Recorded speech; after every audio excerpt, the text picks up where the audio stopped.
So I've been using this jug for about a week, and the lid is really like, it's like tin, I'm assuming, I don't know, but it's rusting already.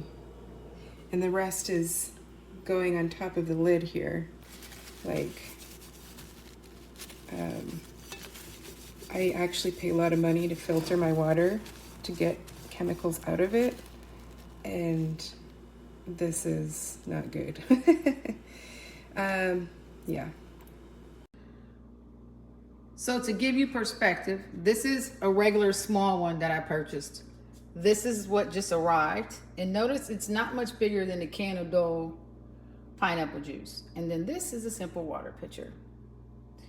So this is extremely small, and the ice spigot takes up most of the jar. Definitely not a good buy.